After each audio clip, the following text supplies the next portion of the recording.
భాగస్వామ్యంతో future university అందిస్తున్న ఈ అద్భుత కోర్స్ కేవలం 180 మందికి మాత్రమే లభించే అరుదైన అవకాశం. ఆర్మీ రూల్స్ అంతే, వీళ్ళిద్దరే నడిపిస్తారు పాకిస్తాన్. అందరికి తెలుసు. ఆ రోజు కూడా క్రైసిస్ జరిగినప్పుడు మీకు గుర్తుంటుంది, జేడీ వాన్స్ మాట్లాడింది అసీం మునీర్తో. He didn't speak to Shahbaz Sharif. తర్వాత మాట్లాడంటున్నారు, అది కొంచెం ఫేస్ సేవింగ్ ఎక్సర్సైజ్ అది. కానీ ఇండియాతో మాట్లాడినప్పుడు ఈ spoke to prime minister Modi. Correct. ఎందుకంటే పవర్ ఎవరి దగ్గర చూస్తున్నారు. పాకిస్తాన్ భయం, దగ్గర పవర్ ఉంది. వీళ్ళకి భయం ఏంటంటే, సార్ మీరు చెప్పింది ఒక బేస్ ఇస్ వన్ ఆబ్జెక్టివ్. అది వాళ్ళు ఎప్పుడైనా వాళ్ళ పక్కన ఖతార్ల బేస్ ఉంది, ఇంత పెద్ద బేస్ ఉంది వాళ్ళ దగ్గర. ఒక సంవత్సరానికి దాని మెయింటెనెన్స్ కాస్ట్ $6 బిలియన్. ఎవరు పే చేస్తున్నారు? ఖతార్ గవర్నమెంట్ పే చేస్తున్నారు. ఆలోచించండి. యూఎస్ బేస్ని మెయింటైన్ చేసుకొని ఖతార్, ఎందుకంటే వీళ్ళకి తెలుసు యూఎస్ ఉన్నదాకా మా మీద చేయబెట్టడు. Qatar is the foundation of terrorism, అందరికి తెలుసు. అది ముస్లిం బ్రదర్హుడ్ కానివ్వండి, అల్ఖాయిదా కానివ్వండి, ఐసిస్, అందరూ, ఈవెన్ హమాస్ లీడర్స్ కూడా అక్కడే కూర్చుంటారు. కానీ వాళ్ళు ముట్టరు, యూఎస్ కూడా ముట్టరు. కానీ మన దగ్గరకు వచ్చినప్పుడు, ఈ ప్రాబ్లం వచ్చినప్పుడు పాకిస్తాన్ అసీం మునీర్ ఎందుకు పిలిపించారంటే, మెయిన్లీ వాళ్ళ దగ్గర న్యూక్లియర్ మిసైల్స్ ఉన్నాయి. ఏ న్యూక్లియర్ మిసైల్ అసెంబుల్ చేసి పెట్టరు. న్యూక్లియర్ వార్ హెడ్ సపరేట్గా ఉంటుంది, మిసైల్ సపరేట్గా ఉంటుంది. This is the delivery system. ఇది ఇక్కడి నుంచి అక్కడ కొట్టాలంటే ఇది. దాని మీద 50 కిలోలు పెట్టాలన్నా, 100 కిలోలు పెట్టాలన్నా, న్యూక్లియర్ వెపన్ పెట్టాలన్నా డిసైడ్ చేసేది లాస్ట్ మినిట్లో. మన కైరానా హిల్స్లో మనం కొట్టినప్పుడు we didn't hit the missiles. మనం ఏం చేసామంటే వాళ్ళ కేవ్ బయట కొట్టాం. వీళ్ళందరూ అండర్ గ్రౌండ్లో పెడతారు, పెద్ద కొండ కింద పెట్టుకుంటారు. ఈవెన్ ఇరాన్లో ఫైడ్రో చూడండి, నటాన్స్ చూడండి, వీళ్ళన్ని న్యూక్లియర్ ప్లాంట్స్ అన్ని. నటాన్స్లో ఒక ప్లాంట్ పైన ఉంది, మిగతా కింద ఉంది. వెరాజ్ ఇన్ ఫడ్రో the entire thing is below the 250 metre concrete barrier ఉందండి. దానికోసం బంకర్ బస్టర్ అంటున్నారు. సో అసీం మునీర్ ఎందుకు తీసుకొచ్చారంటే, బేసిక్లీ వీళ్ళ దగ్గర ఉన్న మిసైల్స్ ఎక్కడ వెళ్ళకూడదు. ఇరాన్ పోతే అల్ఖైదా వాళ్ళు, లేకుంటే ఎవరైనా తాలిబాన్ వాళ్ళు వచ్చి కొట్టి తీసుకెళ్తే న్యూక్లియర్ మిసైల్ తీసుకెళ్ళి పాకిస్తాన్ దగ్గర ఒక్కటే ఉంది ఇప్పుడు ఇస్లామిక్ నేషన్లో. ఎవరు తీసుకెళ్తారో తెలియదు. రేపు అసీం మునీర్ లేడు, ఇంకా వాళ్ళ గవర్నమెంట్ పడిపోయిందో ఏమనంటే ఆర్మీ చూసుకుంటారు. గవర్నమెంట్ ఏం చేయలేరు అక్కడ. గవర్నమెంట్ మన దగ్గర న్యూక్లియర్ బటన్ మోదీ దగ్గర ఉంది, అక్కడ న్యూక్లియర్ బటన్ ఆర్మీ చీఫ్ దగ్గర, మునీర్ దగ్గర ఉంది. అది చాలా క్లియర్ అన్నమాట. సో దానికోసం పిలిచి ఏమన్నారంటే, ఆ మిసైల్స్ అంతా మేము చూసుకుంటాం. దీనికన్నా ముందు కూడా భారతదేశం అటాక్ చేసిన గుర్తుంటుంది మీకు. అందరూ అన్నారు అమెరికా చూసుకుంటున్నారు పాకిస్తాన్, దానికోసం ఆపారు బాంబింగ్ అని. కరెక్ట్. ఆ వెపన్స్ వాళ్ళ చేతిలో పడకూడదు. అల్ఖైదా కానివ్వండి, ఐసిస్ కానివ్వండి, తాలిబాన్ కానివ్వండి, లేకుంటే ఇరాన్ నుంచి వచ్చే నెక్స్ట్ రెజీమ్ కూడా. ఎందుకంటే పాకిస్తాన్ ఈ టెక్నాలజీ మొత్తం దొంగతనం తీసుకొచ్చారు జర్మనీ నుంచి, ఇంకోటి నార్త్ కొరియా దగ్గర నుంచి తీసుకొచ్చారు. సో నవ్వు తాళం వేసి ఆ చావి తీసుకెళ్ళి పెంటగన్లో పెట్టుకుంటారు. దీన్ని పిలిచారు అంతే, ఇంకేం లేదు. ఇంకా మాట్లాడడానికి ఏం లేదు. We'll do deals with Pakistan అంట. పాకిస్తాన్ ఏం అమ్ముతారండి? వాళ్ళ మేజర్ ఎక్స్పోర్ట్ టెర్రరిజం. అదొకటే వాళ్ళు అమ్మలేరు, అమ్మగలరు. కొన్ని వేల కోట్ల రూపాయలు ఫండింగ్ చేస్తూ ఉంటున్నారు కదండి. ఎందుకు చేస్తున్నారు ఆలోచించండి. ఆ గవర్నమెంట్ పడిపోతుంది. పడిపోతే వాళ్ళ న్యూక్లియర్ అసెట్స్ ఎవరి దగ్గర ఉంటుంది? గవర్నమెంట్. ఐసిస్, అల్ఖైదా వీళ్ళు ఎవరైనా వస్తారు రేపు. తాలిబాన్ అక్కడ తయారైనట్ల ఆఫ్ఘనిస్తాన్, ఇక్కడ ఇంకో థియోక్రసిక్ గవర్నమెంట్ వచ్చేస్తుంది. అమెరికాకి అదే భయం.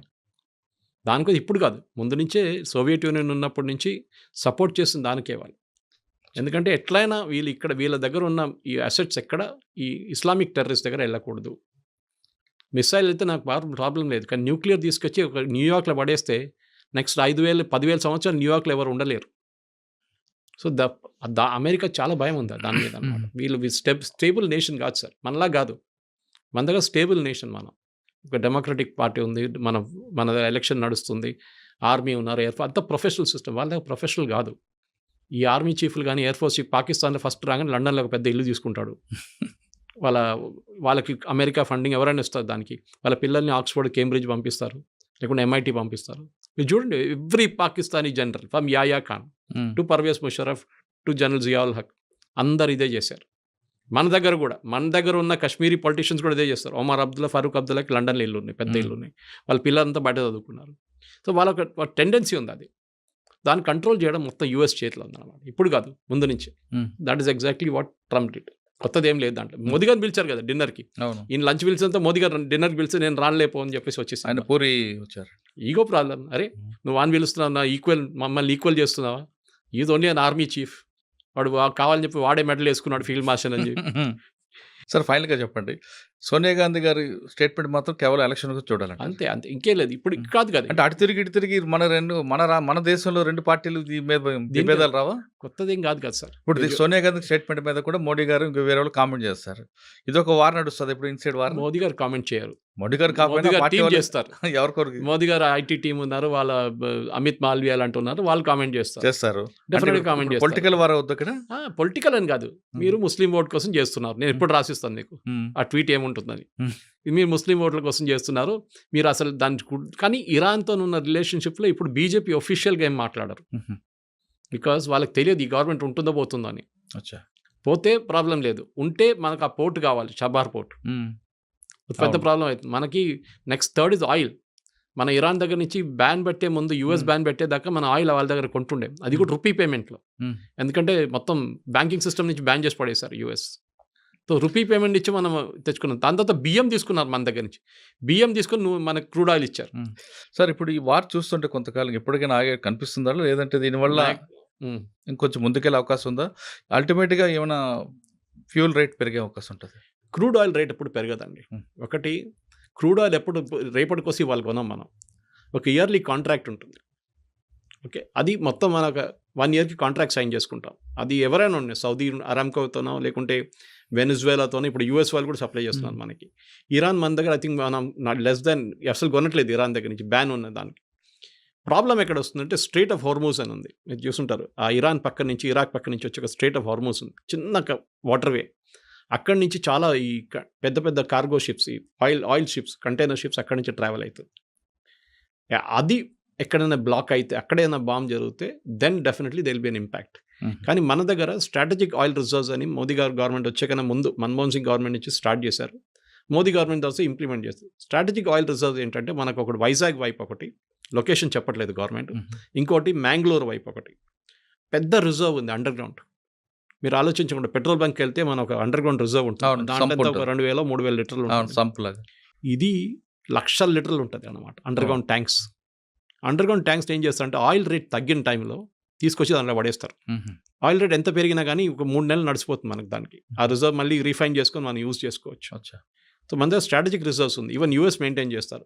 రేట్ ఎక్కువైనప్పుడు వాళ్ళు ఆయిల్ రిలీజ్ చేస్తారు మార్కెట్లో, ఉల్లిపాయలు లాగా అనమాట. ఉల్లిపాయలు కోల్డ్ స్టోరేజ్ ఎందుకు పెట్టుకుంటారు? ఉల్లిపాయల రేటు 100 రూపాయలు వెళ్ళగానే వాడు మొత్తం తీసి బయటపడేస్తే అది రేట్ క్రాష్ అయ్యి 50 రూపాయలకి వచ్చేస్తుంది. సేమ్ పాలసీ ఇక్కడ కూడా. ఇప్పుడు కూడా అండమాన్ దగ్గర కూడా ఇంకొక రిఫైనరీ దొరికింది, ఐడెంటిఫై చేసినట్టున్నారు కదండి. అది ప్రాస్పెక్ట్ చేస్తున్నారు. అది ఇంకా రిఫైనింగ్ స్టేజ్కి, డ్రిల్లింగ్ స్టేజ్కి రాలేదు. ఇంకా ప్రాస్పెక్టింగ్ అంటారు దాన్ని. ఈ ఆయిల్ వెల్స్ ఎట్లా ఉంటుంది సార్ అంటే, ఒక 100 వెల్లు డ్రిల్ చేస్తే దాంట్లో 3-4 పనికి వస్తాయి. మిగతా దాంట్లో లేదని కాదు, ఉంటుంది. కానీ అది కృష్ణా గోదావరి బేసిన్లో చూసాం మనం, బాంబే హైలో చూసాం. డ్రిల్ చేస్తే అన్ని సక్సెస్ఫుల్ అని కావాలని లేదు. ఇది మన బోర్వెల్ లాగా ఉంటుంది అనమాట. మీరు బోర్వెల్ ముందు 600 తవ్వుతారు, నీళ్ళు వస్తాయి. దాని తర్వాత డ్రై అయిపోతాయి. అప్పుడు ఏం చేస్తాం, మళ్ళీ 1000 తవ్వుతారు, అప్పుడు మళ్ళీ కొంచెం నీళ్ళు వస్తాయి. మళ్ళీ మీరు అంతా నీళ్ళంతా గుచ్చుకుంటాం, మళ్ళీ అది డ్రై అయిపోతుంది. ఆయిల్ కూడా అంతే. సో ఒక సోర్స్ నుంచి కంటిన్యూస్గా ఆయిల్ రావాలంటే that well should be really good. దానికి హైడ్రోకార్బన్ అనాలిసిస్ ఉంటుంది, సర్వే ఉంటుంది, చాలా సైంటిఫిక్ మెథడ్స్ ఉంటుంది. దాని తర్వాత అది కమర్షియలీ వయబుల్, అంటే బయటికి తీసి అమ్మడానికి మనం ఖర్చు పెట్టే కాస్ట్ ఈ 2 ఉంటుంది అనమాట. సో వేదాంత లాంటి కంపెనీస్లు, లేకుంటే అదానీ లాంటి కంపెనీస్, అంబానీ లాంటి కంపెనీస్ ఏం చేస్తారంటే, వీళ్ళు ఒక 50 వెల్లు తీసుకుంటారు గవర్నమెంట్ ఆఫ్ ఇండియా నుంచి. మేము ప్రాస్పెక్ట్ చేసి మేమే డ్రిల్ చేస్తాం. ఫెయిల్ అయితే ఫెయిల్ అయింది, కానీ ఏదో సర్వే చూపిస్తుంది అక్కడ ఆయిల్ ఉంది, హైడ్రోకార్బన్స్ ఉంది అని చెప్పేసి అది చేస్తున్నారు. సో బహుశా ఉండొచ్చు, కానీ అది ఎంత క్వాంటిటీ ఉందో, ఎంత ఉందో హర్దీప్ సింగ్ పూరి గారు మన స్టేట్మెంట్ కూడా ఇచ్చారు. చెప్తున్నారు 2 బిలియన్, అది ఎంతో బిలియన్ క్యూబిక్ ఫీట్ ఉందంటున్నారు. చూడాలి. ఫైనలీ అది ఇంగ్లీష్ చెప్తారు, proof of pudding is eating అని. తినేటప్పుడు తెలుస్తుంది అది ఉందా లేదా అని చెప్పేసి, టేస్ట్ ఉందా లేదా అనేది. చూద్దాం, ఇంకొక 2 years 3 years వెయిట్ చేయాల్సి వస్తుంది. దాని తర్వాత దాని కమర్షియల్ వయబిలిటీ తెలిసిపోతుంది. ఓకే సార్, ఫైనల్గా చెప్పండి, వార్ ఫుల్ స్టాప్ ఎప్పుడు అంటారు? పడుతుందా, పడదా లేదా? ఇరాన్ ఇరాక్ వార్ నడిచేది గతంలో, ఆ టైప్లో ఇది ఉంటుందా? ఇరాన్ ఇరాక్ అని యుక్రెయిన్ తీసుకోండి, యుక్రెయిన్ సంవత్సరాల నుంచి కొట్టుకుంటున్నారు. ఆ విధంగా ఉంటుందా? సీరియల్ లాగా అవుతుందా, లేదా ఫుల్ స్టాప్ ఉంటుందా? ఉంటుంది, 1 నెల లోపల అయిపోతుందండి. ఎందుకంటే నేను చెప్పాను మీకు గుర్తున్న స్టార్టింగ్లో, ఇరాన్కి హోల్డింగ్ కెపాసిటీ లేదు ఎక్కువ. వాళ్ళకు ఉన్నది ఒకటే ఆయిల్ రిజర్వ్ ఒకటే.